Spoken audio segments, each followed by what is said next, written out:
Hello folks, in this second part of the Halloween tutorial we will be creating a pumpkin mesh and of course, as this is Houdini, everything is procedural and we can just dish out any number of pumpkins. Let's see how this is made. First we start with a sphere with a really high frequency. We just do a power projection to get some UVs. This will do just fine. And the displacement here is the main part of this whole graph. So we create the actual mesh. How this is done, I usually like to do it inside an attribute VOP, as I find this easier. Inside, we just get a texture node, we poke our UV, we select our texture, we do a vector float to break out the red color, honestly anything here works, into our CD or color. This way we get this dark stripe, but more importantly, we get our values from our heightmap. Then we promote our color from vertex to point. We get an attribute rango, and let me show you how this actually works. We want to add to our position, so at p plus equals at n multiplied by chf to get a channel, let's call it push, and then multiplied by cd.x because this is our color, or we can just do at cd.x, and we get this. Then we click this button to create our parameter, and we now have a control for our pumpkin. And for anyone new to Houdini, at P is our position, at N is our normal, which is the surface normals of the sphere. The CHF push just creates a float channel that we can use like that. And at cd.x gets the red channel of our color. And then because the normals have changed, we put a normal node here.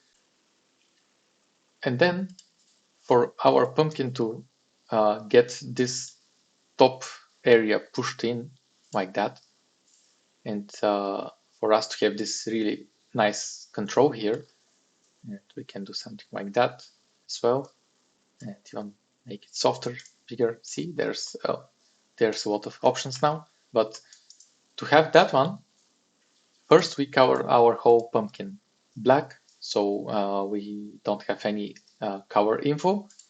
Then we add a point, and this point here will transfer its color.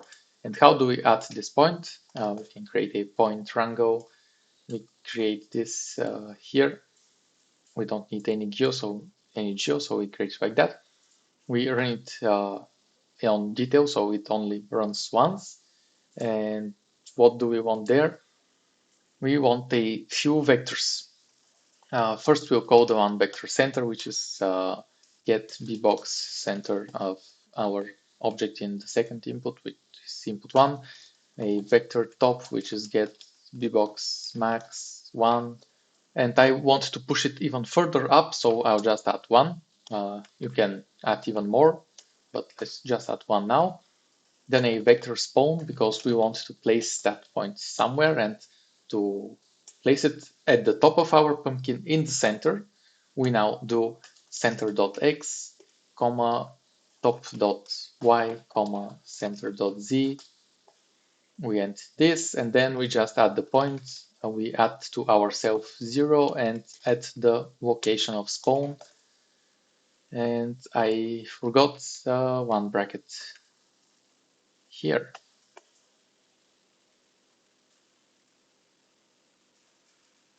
Or did I add one?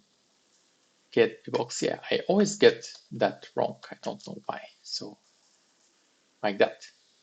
And now we have our single point here, which is the same as this one. Then we just want to ray it down to our pumpkin. So we had it up here, but we want to make sure that it's somewhere in this area. So we just ray it down. You create a ray.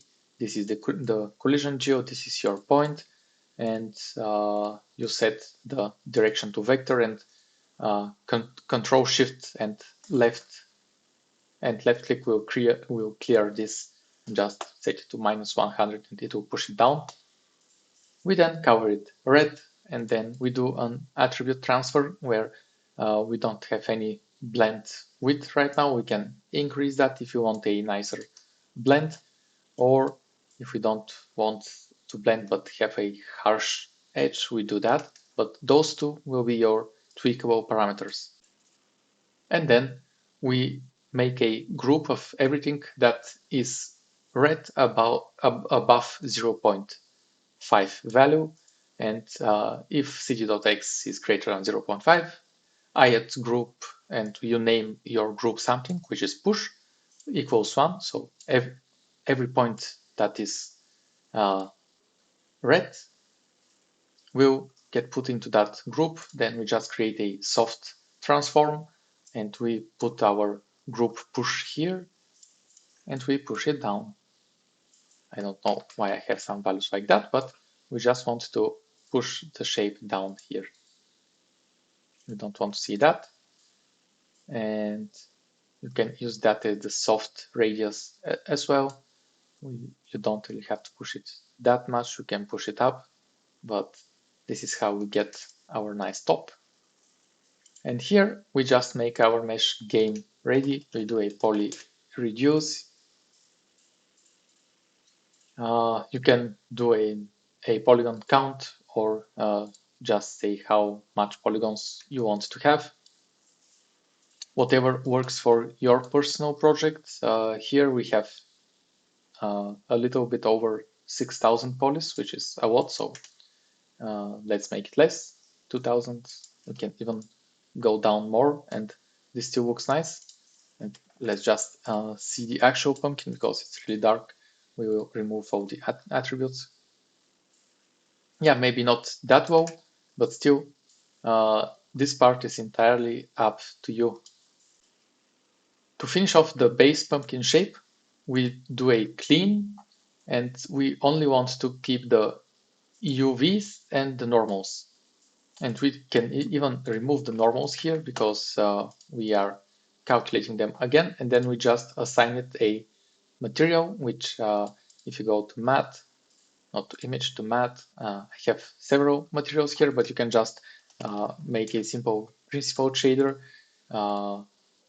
assign it some color, maybe name it pumpkin tutorial or something.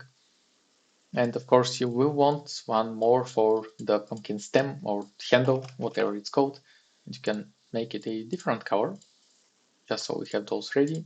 We go to object again, and we assign our material.